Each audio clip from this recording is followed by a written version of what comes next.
సంక్రాంతి సంబరాలు గుంటూరు జిల్లాలో అంగరంగ వైభవంగా ప్రారంభమైనటువంటి పరిస్థితి ఉంది. అలాగనే ప్రత్యేకంగా చూసుకున్నట్లయితే సత్తెనపల్లిలో అంబటి రాంబాబు చేస్తున్నటువంటి సంబరాలు అనేవి భారీ స్థాయిలో జరుగుతున్నటువంటి పరిస్థితి ఉంది. ప్రస్తుతం మనతో పాటు రాంబాబు గారు ఉన్నారు. సార్ చెప్పండి సార్, ఏదైతే సంక్రాంతి సంబరాలకు సంబంధించి ఎలా జరుగుతున్నాయి?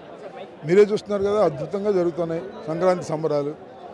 మాకు ఆనవాయితీ ప్రతి సంవత్సరం సంక్రాంతి సంబరాలు జరుపుకోవటం, భోగి మంట దగ్గర నాట్యం చేయటం, ఆనంద తాండవం చేయటం మాకు అలవాటు, సాంప్రదాయం. ప్రజలు దాన్ని గౌరవిస్తున్నారు. పండగప్పుడే మేము సంబరాలు చేస్తాం.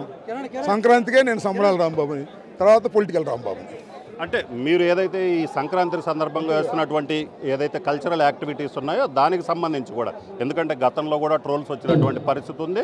సాక్షాత్తు జనసేన అధినేత పవన్ కళ్యాణ్ కూడా సంబరాల రాంబాబు అని ట్రోల్ చేసినటువంటి పరిస్థితి, మూవీలో కూడా పెట్టినటువంటి పరిస్థితి. అంటే మీకు ఇలాంటివన్నీ చూసినప్పుడు ఏమనిపిస్తుంది? మంచిదే, నాకేం పెద్ద, నేను చెప్పాను కదా, either positive or negative, always on the screen నాకు ఇష్టం.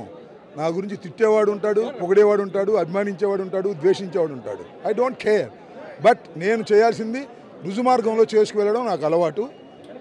దానికి ప్రాక్టికల్గానే నేను చేస్తాను. ఇంకోటి అంటే మీ డ్యాన్స్కి సంబంధించి చూసుకున్నట్లయితే ఇప్పుడు డ్యాన్స్ వేశారు, గతంలో డ్యాన్స్ వేయడం జరిగింది. సో ఆ ట్రోల్స్ వచ్చినప్పటికి కూడా మీరు ఎందుకు ఈ స్థాయిలో మన గురించి ట్రోల్ చేస్తున్నారంటే మనం very important person in Andhra Pradesh అని అర్థం కదా. దాన్ని హ్యాపీగా ఫీల్ అవుతాను నేను. నన్ను 10 మంది తిట్టారనుకో, మంచిదే. నా అపోజిషన్ తిడతారు, ఏదో విమర్శ చేస్తారు, ఐ డోంట్ కేర్. సో ఇప్పుడు మీరు దీనికి సంబంధించి ఏదైతే ట్రోలింగ్కి సంబంధించి కూడా మీరు ఒక పాట కూడా చేశారు. అంటే పవన్ కళ్యాణ్ మాట్లాడినటువంటి డైలాగును ఉద్దేశిస్తూ చేశారు. ఒక నెగిటివ్గా డైలాగ్ చెప్పాడు, ఆ నెగిటివ్ డైలాగ్ నుంచి పాజిటివ్లోకి వస్తాను.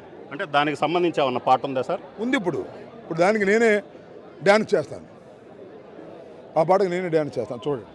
సో ఇది పరిస్థితి. మొత్తం మీద చూసినట్లయితే తన మీద ఎన్ని ట్రోల్స్ వచ్చినప్పటికీ కూడా ఆ లెక్క చేసేది లేదు. ఖచ్చితంగా సంక్రాంతికి సంబరాలు చేయటం అనేది ఆనవాయితీ, తెలుగువారు ఆనవాయితీ కాబట్టి ఖచ్చితంగా తాను సంబరాలు చేస్తూనే ఉంటాడు. తనని గురించి ఎవరు ట్రోల్ చేసినా కూడా పట్టించుకునేది లేదు. తనని ఎవరు ఏం చేసినా, ఏది విధమైనటువంటి ట్రోల్ చేసినా కూడా తాను లెక్క చేసేది అయితే ఖచ్చితంగా తాను చేయాలనుకున్నది చేస్తాను. పవన్ కళ్యాణ్ ఏదైతే ట్రోలింగ్ చేశారో, సో ఈ ట్రోలింగ్కి సంబంధించి కూడా ఇప్పుడు మళ్ళీ మరొక పాట ఉంది.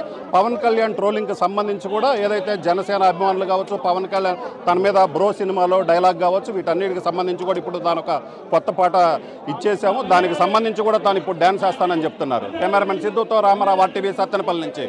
మరిన్ని వీడియోస్ కోసం ఛానల్ ని సబ్స్క్రైబ్ చేయండి. లేటెస్ట్ అప్డేట్స్ కోసం వాట్సాప్ ఛానల్ ని ఫాలో చేయండి. అండ్ లింక్ డిస్క్రిప్షన్ లో ఉంది.